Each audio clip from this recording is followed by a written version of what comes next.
नमस्कार, गोहार छत्तीसगढ़ में आपका स्वागत है। आपके साथ मैं हूं आकाश सेन और आज हम बात करेंगे हरियाणा के राज्यसभा चुनाव की। और हरियाणा में जो है डर सता रहा है और छत्तीसगढ़ में डेरा है, इस तरीके की बात जो है बीजेपी की तरफ से निकल कर आ रही है। क्योंकि ये जो पूरा मामला है हरियाणा राज्यसभा चुनाव से जुड़ा हुआ है। 10 तारीख को वोटिंग हो जाए, लेकिन उसके पहले अगर हम बात करें तो कांग्रेस के जो हरियाणा के विधायक हैं, करीब 27 विधायक, वो जो है छत्तीसगढ़ में उनका डेरा लगा हुआ है, वो छत्तीसगढ़ में है। और मेफेयर जो होटल है यहाँ पर उनको ठहराया गया है और उनके एकजुट रखने की कवायद जो है उनको की जा रही है। और अगर हम हरियाणा चुनाव के ऑब्जर्वर की बात करें तो राजीव शुक्ला, जो हाल ही में राज्यसभा निर्वाचित हुए हैं छत्तीसगढ़ से, उनको जो है ऑब्जर्वर बनाया गया है हरियाणा चुनाव का। और वो भी यहाँ पहुंचा, उन्होंने साफ तौर पर कांग्रेस की जीत की बात कही है। लेकिन अगर हम बीजेपी की बात करें तो बीजेपी इसको सीधे तौर पर ये कह रही है, नेता प्रतिपक्ष धर्मलाल कौशिक का इसको लेकर बयान सामने आया और साफ तौर पर उनका ये कहना है कि कांग्रेस को डर है कि कहीं उनका कुनबा बिखर ना जाए। हालांकि उन्होंने साफ तौर पर कहा कि जिनको क्रॉस वोटिंग करनी है वो क्रॉस वोटिंग करेंगे, चाहे कांग्रेस कुछ भी कर ले। लेकिन समझना होगा कि कांग्रेस अपना कुनबा कैसे बचाएगी, क्योंकि राज्यसभा सीट की बात है और हरियाणा के विधायक जब छत्तीसगढ़ में हो और इस पर सियासत ना हो, ये भी मुमकिन नहीं है।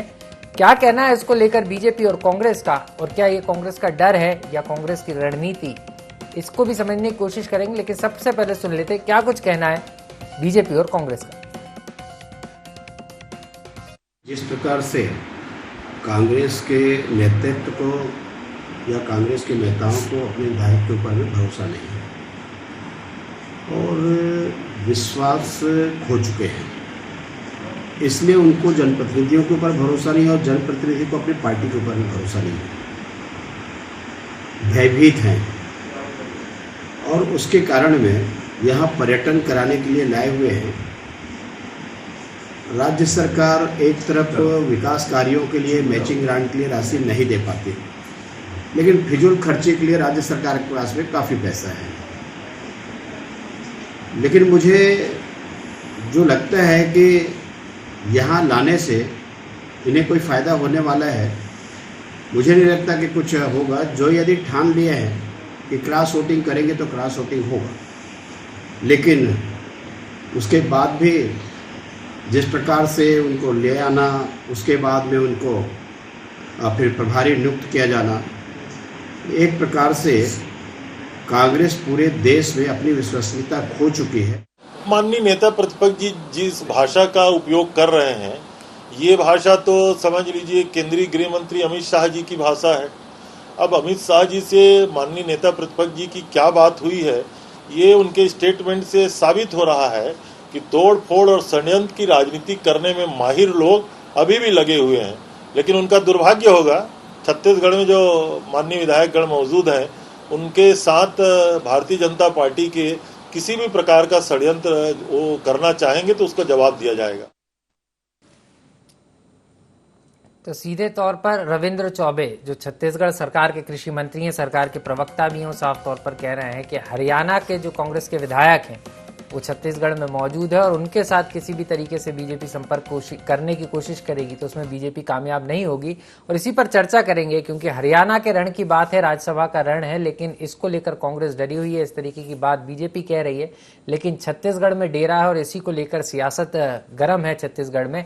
क्या कुछ कहना था हमने आपको सुनाया, आप चर्चा को विस्तार देंगे। मेरे साथ खास मेहमान जुड़ गए हैं, अजय गंगवानी जी हैं, कांग्रेस का पक्ष रखेंगे, बहुत बहुत स्वागत है अजय जी। डॉक्टर अजय चंद्राकर जी हैं, राजनीतिक विश्लेषक हैं, और के.एस. चौहान जी हैं, बीजेपी नेता हैं। आप तीनों मेहमानों को पुनः स्वागत है। और अजय जी, आपसे शुरुआत करना चाहूंगा, क्योंकि कांग्रेस के करीब 27 विधायक हरियाणा के जो हैं वो रायपुर में हैं और लगातार जो है कांग्रेस की तरफ से भी इस तरीके की बातें आ रही कि बीजेपी खरीद फरोख्त की कोशिश कर रही है और यही कारण है कि उनको यहाँ पर लेकर आए हैं। आपको लग रहा है जब सारी चीजें नॉर्मल हैं तो फिर विधायकों को इस तरीके से एक जगह किलेबंदी करना क्या ठीक है? देखिए आकाश जी, कहीं ना कहीं भारतीय जनता पार्टी का चरित्र आज लगातार विधायकों की खरीद फरोख्त, राजनीतिक साजिश और षड्यंत्र करना ये बन चुका है। आज पूरे देश और छत्तीसगढ़ की जनता ये जानती है कि किस प्रकार लोकतंत्र द्वारा चुनी गई सरकार को, चाहे मैं असम की बात करूं, मणिपुर की बात करूं, कर्नाटक की बात करूं, मध्य प्रदेश की बात करूं, महाराष्ट्र में भी हमने देखा किस प्रकार आधी रात को राज्यपाल की मदद से राष्ट्रपति शासन लेकर चुनी हुई लोकतंत्र की सरकार को गिराने का प्रयास, साजिश, षड्यंत्र लगातार भारतीय जनता पार्टी के नेताओं के द्वारा पूरे देश में किया जा रहा है। और एक बहुत अच्छा स्टेटमेंट मुझे याद आ रहा है, आज भारतीय जनता पार्टी के जो पूर्व राष्ट्रीय महासचिव हैं और आरएसएस के वरिष्ठ नेता राम माधव जी, उनका एक स्टेटमेंट था कि अब पूरे देश में भारतीय जनता पार्टी अब इस स्थिति में आ चुकी है कि किसी भी राज्य में बिना चुनाव जीते वो अपनी सरकार बनाने में सक्षम है। ये स्टेटमेंट फिर बताता है कि आज भारतीय जनता पार्टी का चाल, चरित्र और चेहरा आज पूरे देश में क्या बन चुका है। आज ये सिर्फ और सिर्फ सत्ता की लोलुपता के लिए राजनीतिक शुचिता को किनारे करते हुए लगातार विधायकों की खरीद फरोख्त से लेकर उनको तोड़फोड़ करके, राजनीतिक करके किसी प्रकार से भी येन केन प्रकार ने अपनी सरकार बनाने का प्रयास करते हैं। ये न केवल लोकसभा में, अब ये राज्यसभा में इनका चरित्र बन चुका है। और चरित्र बन गया है अजय जी, तो आपको ये डर है या सुरक्षा के लिए आपने रणनीति बनाई है कि सेंधमारी हो ना पाए? जी आकाश जी, ये हमारा डर किसी प्रकार से नहीं है, ये सुरक्षा के कारण कर रहे हैं। कहीं ना कहीं जो विधानसभा की बात करो, हरियाणा विधानसभा में कुल मिलाकर 90 सीटें हैं। 90 डिवाइड बाई 3+1 मतलब 31 सीटें। छत्तीसगढ़ के समान वहां में प्रत्येक राज्यसभा सदस्य के लिए 31 विधायकों के समर्थन की आवश्यकता है और हमारे पास कुल विधायक भी 31 है। तो कहीं नहीं कि सुरक्षा की दृष्टि से, जिस प्रकार से गोवा में भी हमने देखा कि सिर्फ दाही के आंकड़े तक भी इनके विधायक नहीं थे, माननीय गृह मंत्री के द्वारा लगातार जिस प्रकार से खरीद फरोख्त करके सरकार बना दी गई, तो कहीं ना कहीं दूध का छलक भी छाछ फूक फूक के पीता है। चलिए, मतलब तो आप छाछ फूक के पी रहे हैं। चलिए, लौटूंगा आपके पास, बीजेपी से समझ लेता हूं। 10 सेकंड और ले रहा हूं, बात कंप्लीट कर लूं। आज ये हम हरियाणा के विधायकों की गिलेबंदी करके सुरक्षा के लिए अगर हम प्रयास कर रहे हैं तो ये गलत है। किस प्रकार मध्य प्रदेश में लोकतंत्र द्वारा चुनी गई सरकार को, विपक्ष के विधायकों को इनके द्वारा चार्टर प्लेन में लाया गया और लोकतंत्र द्वारा चुनी गई सरकार को गिराया गया, तब भारतीय जनता पार्टी का चरित्र ठीक था। आज धर्मलाल कौशिक जी का बयान सुनिए, एक तरफ वो कह रहे हैं कि हम सिर्फ भारतीय जनता पार्टी के उनको वोट देंगे, लेकिन जिस प्रकार से निर्दलीय को समर्थन देकर लोकतंत्र का गला घोटने का प्रयास किया जा रहा है, वो घोर आलोचनीय और निंदनीय है। चलिए, उस किलेबंदी इसलिए की है और आप सीधे तौर पर सुरक्षा चाहते हैं अपने विधायकों को, क्योंकि कांग्रेस को इस बात की आशंका तो है कि कुछ हो सकता है और ये शायद डर हो सकता है। हालांकि गंगवानी जी कह रहे हैं डर नहीं है, सुरक्षा है। मैं के.एस. चौहान जी से समझ लेता हूँ। जी चौहान जी से समझ लेता हूँ। चौहान जी, आप कैसे देख रहे हैं? सीधे तौर पर बीजेपी पर बड़े आरोप कांग्रेस के हैं और ये किलेबंदी और सुरक्षा बंदी कह रही है कांग्रेस के विधायकों की सुरक्षा बंदी है। ये हमारे प्रवक्ता भाई श्री गंगवानी जी शायद ये भूल गए हैं कि ये भारतीय जनता पार्टी की बात नहीं हो रही है, कांग्रेस की बात हो रही है। और उन्होंने कांग्रेस की पार्टी की बात छोड़ के सिर्फ और सिर्फ भारतीय जनता पार्टी की बात की है। खैर, मैं अब टॉपिक पे आता हूं। एक्चुअली शर्मा जी, मेन बात यह है कि कांग्रेस पार्टी उसी फॉर्मेट पे चल रही है जो 60 साल पहले चल रही है, उसी ढर्रे पे चल रही है। वो कोई प्रोटोकॉल फॉलो नहीं कर रही। हाँ, आप 57 सीटें देखिए, 57 सीटों में सिर्फ 10 इनको ऐसा पता था कि 10 हमारे राज्यसभा सांसद होंगे और उसमें से 8 बनते हुए दिख रहे हैं और 2 बनते हुए नहीं दिख रहे हैं। क्यों बनते नहीं दिख रहे हैं? क्योंकि इन्होंने 10 के 10 अधिकतर जो राज्यसभा सांसद की टिकटें दी हैं वो उनके क्षेत्र से दी ही नहीं, वो उनके राज्यों से दी ही नहीं। आप ये देख लीजिए, हरियाणा की बात हो रही है, हरियाणा के जो सुरजेवाला जी हैं उनको टिकट दी गई है राजस्थान से क्योंकि सुरजेवाला 2 बार उनकी जमानत जब्त हो चुकी है। इस वजह से उनकी तो इस वजह से उनको गंगवानी जी आऊंगा गंगवानी जी, आपको समय दूंगा। देख लीजिए, छत्तीसगढ़ में भी इन्होंने क्या बोलते बाहर से लेके आए दोनों राज्यसभा को। बहुत शर्म की बात है। क्या हमारे छत्तीसगढ़ में प्रतिभाओं की कमी थी? क्या आपकी स्मृति गंगवानी जी लौटूंगा ना मैं। गंगवानी जी मैं लौटूंगा आपके पास, ऐसे चर्चा नहीं हो पाएगी। मैं लौटूंगा, जो उनके आरोप पे लौटूंगा ना आपके पास लौटूंगा। चौहान जी, आपका इनको चुप कराइए। समझ चुकी है आपका चरित्र। मैं टॉपिक से हट के कोई बात नहीं कर रहा। गंगवानी जी आ रहा हूँ ना मैं आपके पास, दोबारा लौटूंगा ना, लौटूंगा मैं। जी अभी क्या है कि इन्होंने छत्तीसगढ़ में दोनों राज्यसभा के बाहर से दिया, राजस्थान में तीनों को बाहर से दिया। एक को महाराष्ट्र से ले आए, एक को हरियाणा से ले आए और एक को यूपी से ले आए। आप हरियाणा की टिकट दूसरे को दे रहे हो, ये यहाँ पर प्रॉब्लम ये है। यहाँ पर बाहर जो आरोप लगा रही है कांग्रेस पार्टी के अंदरूनी प्रॉब्लम है एक्चुअली हरियाणा की जो राजनीति है, कांग्रेस है, वहां पर 3 धड़े हैं, 3 गुट है। एक कुमारी शैलजा जी का, एक भूपेंद्र हुड्डा जी का, और तीसरा बिशोई जी का, जो कि बिशोई जी पहले ही प्रदेश अध्यक्ष बनना चाहते थे। मेन बात ये है, वहां पर गुटबाजी है। वो प्रदेश अध्यक्ष बनना चाहते थे, लेकिन किसको बनाया गया? हुड्डा जी के करीबी को, उनको प्रदेश अध्यक्ष बनाया गया।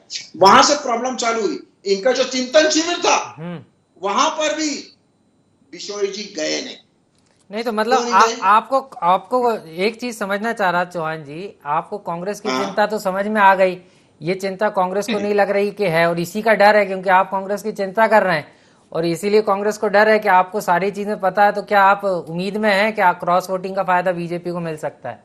देखिए मैं बता रहा हूँ, हमारी जो 40 सीटें हैं हरियाणा में, हमने तो एक ही ये उतारा हुआ है, हमने तो दूसरा नहीं उतारा हुआ है, दूसरा कैंडिडेट तो नहीं उतारा है, हमने तो एक ही कैंडिडेट उतारा है। हम क्यों नहीं लेके गए अपने पूरे विधायकों को?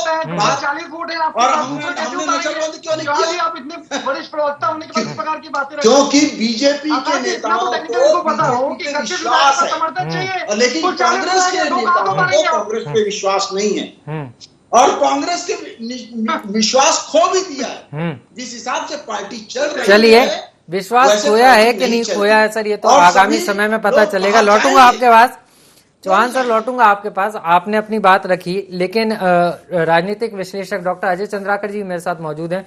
अजय सर, आपसे समझना चाह रहा था, क्योंकि राज्यसभा का रण है, 10 तारीख को वोटिंग होना है हरियाणा में, और उसके पहले क्योंकि बीजेपी तो साफ तौर पर कह रही है कि हमने दूसरा कैंडिडेट भी नहीं उतारा, जितनी संख्या है उस हिसाब से ही चीजें चल रही, लेकिन कांग्रेस को डर है कि बीच में कुछ भी ऐसा हो सकता है जिससे जो स्थितियां हैं वो बदल सकती हैं।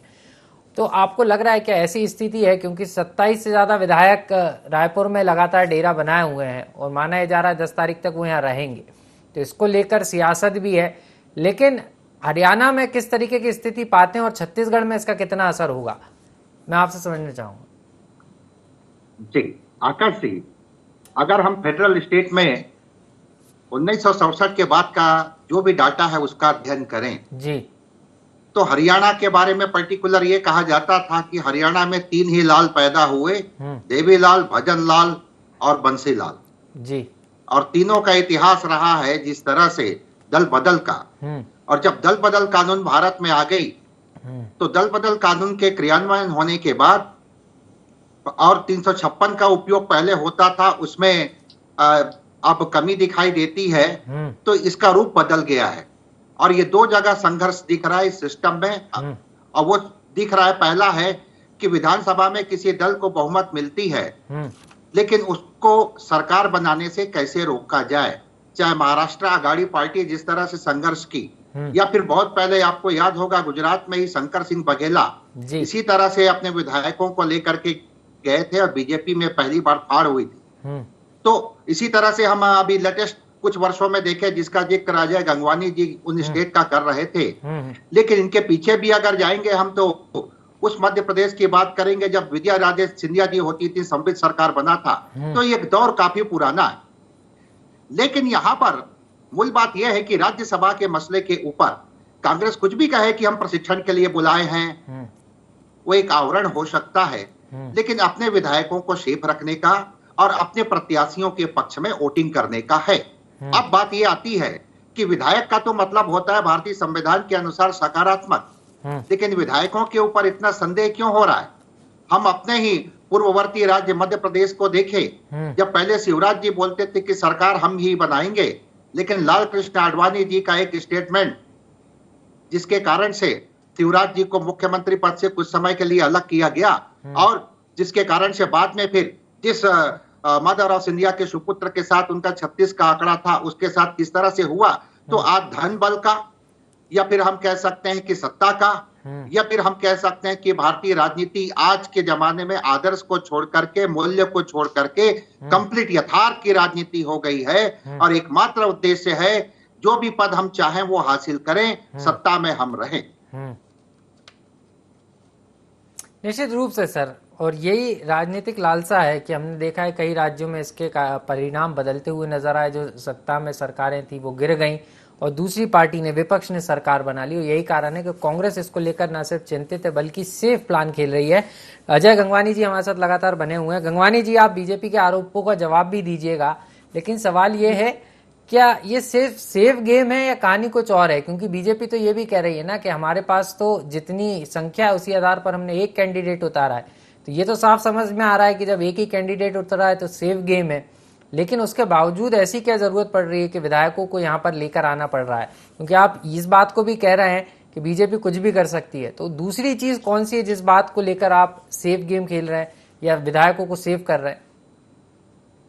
देखिए आकाश जी, अजय चंदाकर जी काफी वरिष्ठ पत्रकार हैं, बहुत उनकी बातों समझ, उन्होंने बहुत अच्छी बात कही। जिस प्रकार से सत्ता का दुरुपयोग किया जा रहा है, धनबल का दुरुपयोग किया जा रहा है, उस आशंका से बचने के लिए हमें किसी प्रकार से कोई डर नहीं है, हमें अपने विधायकों पर पूरा भरोसा है। लेकिन जिस प्रकार भारतीय जनता पार्टी सत्ता बल का दुरुपयोग कर रही है, आज ईडी, इनकम टैक्स, सीबीआई जैसे संवैधानिक संस्थाओं का दुरुपयोग करके लोकतंत्र द्वारा चुनी गई सरकारों को गिराया जा रहा है। इसका कई उदाहरण मैंने पहले वक्तव्य में भी कहा, चाहे महाराष्ट्र की बात करूं, गोवा की बात करूं, मध्य प्रदेश की बात करूं, और जिस प्रकार से पूरे देश में आज राजभवन का प्रयोग भारतीय जनता पार्टी अपने पार्टी कार्यालय के रूप में कर रही है, जिस प्रकार की राजनीतिक शुचिता पूरी तरह समाप्त हो चुकी है, ये इनके प्रकार किसी प्रकार से सत्ता की लोलुपता के लिए विधायकों की खरीद फरोख्त से लेके ये हर नीचे से नीचे कदम तक जाके भी सरकार गिराने का प्रयास कर रहे हैं। उसे बचाने के लिए अगर हम अपने विधायकों की किलाबंदी कर रहे हैं सुरक्षा के लिए, तो भारतीय जनता पार्टी को कोई आपत्ति नहीं होनी चाहिए। एक तो भी कह रहे हैं कि हरियाणा में हमारे पास 40 विधायक है, हमने एक ही वहां पे उम्मीदवार उतारा है,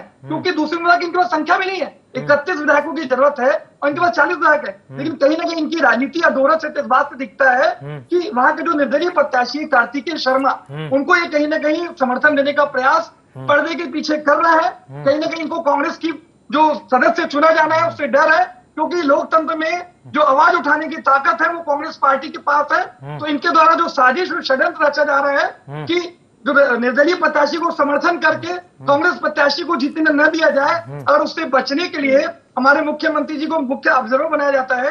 राजीव शुक्ला जी और भूपेश बघेल जी मिलकर किलेबिंदी करके एक अच्छे व्यक्ति को राज्यसभा पहुंचाने के लिए पूरा प्रयास कर रहे हैं। तो इसमें भारतीय जनता पार्टी को आपत्ति नहीं होनी चाहिए। चलिए, आपत्ति नहीं होना चाहिए, लेकिन बीजेपी को आपत्ति है। सर, बीजेपी समझ लेते हैं कि आपत्ति क्यों कर रही है। 10 सेकंड ले रहा हूँ, 10 सेकंड ले रहा हूँ। पश्चिम बंगाल में हमने देखा न केवल कांग्रेस शासित राज्य, जहां भी गैर भाजपा शासित सरकारें हैं, वहां पे लगातार ईडी इनकम टैक्स का दुरुपयोग किया गया। ममता बनर्जी के रिश्तेदारों पे ईडी इनकम टैक्स के छापे मारे गए। और अभी वर्तमान की बात करूं, हिमाचल प्रदेश में जो आपके प्रभारी है सत्येंद्र जैन, उनके ऊपर भी ईडी और इनकम टैक्स की कार्रवाई की जा रही है कि दुर्भावना के तहत प्रेशर पॉलिटिक्स के माध्यम से सत्ता और धनबल के दुरुपयोग से विपक्ष को खदेड़ने का प्रयास किया जा रहा है, जो घोर निंदनीय आलोचनीय है। चलिए, आलोचनीय है, लेकिन कांग्रेस नहीं डरेगी, है ना गंगवानी जी? आपकी बात आ गई, लेकिन कांग्रेस इससे डरने वाली नहीं है। बहरहाल डरने वाली नहीं है, जी जी बिल्कुल बिल्कुल, मैं समझ गया, आ गई आपकी बात। सिर्फ सुरक्षा के लिए रोका हमने। जी जी जी बिल्कुल, चौहान जी से समझ लेते हैं आपके आरोप है। राज्यसभा की बात तो करें, वो तो करें जिसका टॉपिक चल रहा है। मतलब आप ये चाहते हैं कि आप ये तो बात करो, नहीं चौहान जी, राज्यसभा की तो बात करिए। चलिए गंगवानी जी, राज्यसभा जो कि हर क्षेत्रीय पार्टी ने, चौहान जी आपकी भारतीय जनता पार्टी ने और क्षेत्रीय पार्टी ने राजभवन का यूज सभी के रूप में करें, सभी ने बात करने दीजिए, मेरे को बात करने दीजिए। गंगवानी जी, शर्मा जी प्लीज इनको चुप करें, पकड़ी जाए। मैंने इनके बारे में चलिए गंगवानी जी, गंगवानी जी कह लेने मुद्दों पे बात कीजिए। नहीं गंगवानी जी, ऐसे डिबेट आपको मैंने पूरा समय दिया बोलने के लिए। अब समझ लेते हैं ना चौहान जी क्या कह रहे हैं, चौहान जी की भी समझ लेते हैं ना। आप जिस बात को कह रहे हो, जिस पर आपको आपत्ति है, तो उस आपत्ति को दूर करेंगे ना चौहान जी? समझ तो लेते हैं कि क्या दिक्कत आ रही है। जी चौहान जी, करिए, आपकी बात पूरी करिए प्लीज। बीच में बोलिएगा। जी नहीं बोल रहा है तो बीच में बोलिए। जी बताइए। व्यूअर्स आपके सब लोग अपनी बात रखने के लिए देख रहे हैं। जी हम अपनी बात रखने के लिए आए, हम सुनने के लिए नहीं आए। हाँ, बात करिए ना। आप बीच में क्यों बोल रहे हो? मैंने आपके बीच में बोला क्या?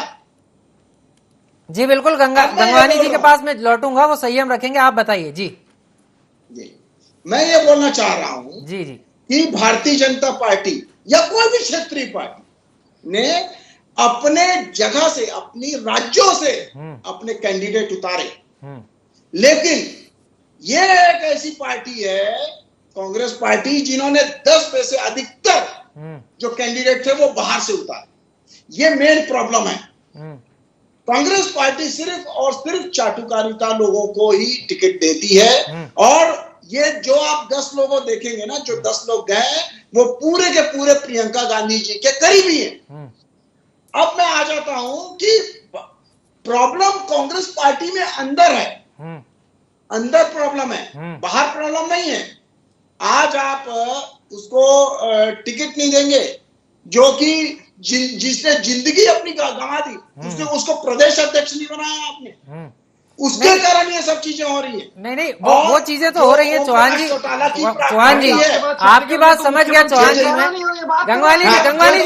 गंगवानी जी लौट रहा हूँ ना आपके पास। पहले समझ लेते हैं ना चौहान जी किसे मैं पूछ रहा हूँ ना।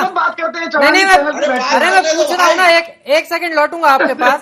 चौहान जी सवाल यही है, आपत्ति यही है, कांग्रेस कह रही है हमारी अंदरूनी मामला है, तो आपको क्यों चिंता हो रही है? वही तो कह रही है, आप सवाल क्यों उठा रहे हैं? आपको चिंता क्यों हो रही है कांग्रेस पार्टी? जी कांग्रेस पार्टी को इसीलिए तो उठा के 27 विधायक यहाँ पर लेके आए हैं। हमारे को कोई चिंता नहीं है। हमारे 40 विधायक थे, उसमें से हमने एक कैंडिडेट उतारा है पवार जी को। इनके जब 31 विधायक हैं और 31 ही विधायक चाहिए, तो क्यों इनको शक शुबा हो रहा है? वो क्या है ना, निर्दलीय झगड़ा है।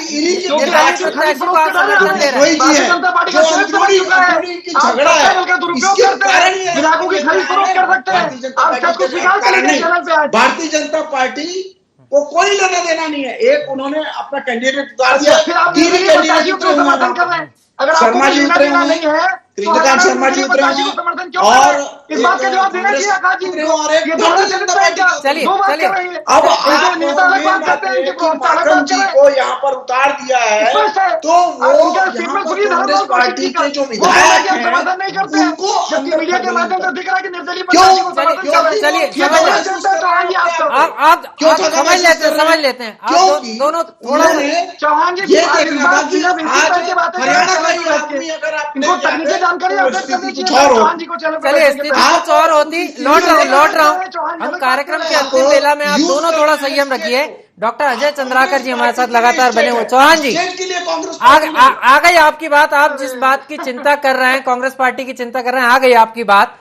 गंगवानी जी आपकी बात भी आ गई, आप भी सवाल उठा रहे हैं, लेकिन आपत्ति जिस बात को लेकर है डॉक्टर अजय चंद्राकर जी समझ लेते हैं, राजनीतिक विश्लेषक हैं। सर आप कैसे देख रहे हैं? क्योंकि कांग्रेस को साफ तौर पर डर है कि जो निर्दलीय प्रत्याशी हरियाणा में उतरा है राज्यसभा के लिए, कार्तिक शर्मा जी, उनसे जो है कहीं ना कहीं डर है कांग्रेस को। कांग्रेस इस बात को कह रही है कि निर्दलीय की तरफ अगर कांग्रेस का 1-2 विधायक भी मूव कर गए तो स्थिति बदल सकती है। तो आपको लगता है कि बीजेपी बैक गेम खेल सकती है? बीजेपी तो कह रही है, लेकिन बीजेपी को भी चिंता कांग्रेस की है कि बाहरी उम्मीदवार उतारे। हालांकि ये कोई पहली बात नहीं है, परिपाटी रहा है कि बीजेपी ने भी, चाहे मध्य प्रदेश की बात करें, अन्य राज्यों की कई जगह पर बीजेपी ने भी बाहरी उम्मीदवारों को मैदान में उतारा है। तो राज्यसभा में ऐसा होता है, लेकिन बीजेपी इसको मौका बना सकती है। आपको लग रहा है क्या? देखिए आकाश जी, ये राज्यसभा में भेजने का जो विषय है, कभी विजय माल्या जी को बीजेपी समर्थन देती और कांग्रेस विरोध की थी, और कभी कांग्रेस समर्थन देती तो बीजेपी विरोध की थी। और दूसरी बात आती है इसमें, जैसा ये तो राजस्थान में भी यही बात होने वाला है सुभाष चंद्र जी के उतरने के बाद, तो यही स्थिति आ गया है। और इनके काउंटिंग में जिस तरह से ये अपना स्टैटिक्स बना रहे हैं, ये तो परिणाम ही बतलाएगा।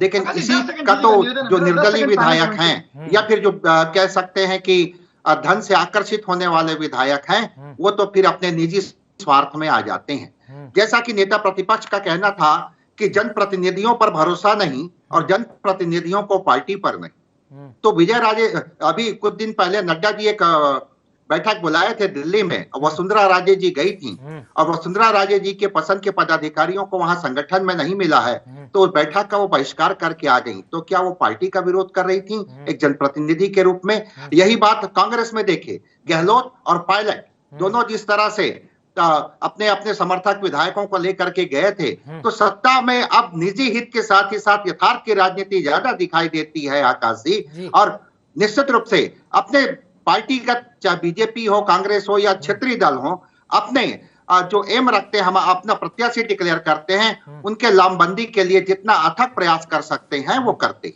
निश्चित रूप से सर समय कम है, माफी के साथ आप तीनों मेहमानों को जो है अलविदा कहना होगा। आप तीनों हमारे साथ जुड़े, बहुत बहुत शुक्रिया। तो सीधे तौर पर अगर हम देखें तो राज्यसभा चुनाव हरियाणा में है, लेकिन उसका जो असर है वो छत्तीसगढ़ में देखने को मिल रहा है, क्योंकि सीधे तौर पर अगर हम देखें तो कांग्रेस को जो अंक गणित चाहिए वो 31 विधायकों कांग्रेस के पास तो है, लेकिन कांग्रेस को डर ये भी है कि कहीं क्रॉस वोटिंग हो गई तो स्थितियां बदल सकती हैं। यही कारण है कि हरियाणा में डर है और छत्तीसगढ़ में डेरा है विधायकों का, और इस पर सियासत है। लेकिन देखना होगा कि राज्यसभा के रण में जो हरियाणा में होना है उसमें कौन बाजी मारता है और ये किलेबंदी कांग्रेस को कितनी काम आती है। गुहार छत्तीसगढ़ में इतना ही, मुझे दीजिए इजाजत और आप देखते रहिए IND 24। नमस्कार।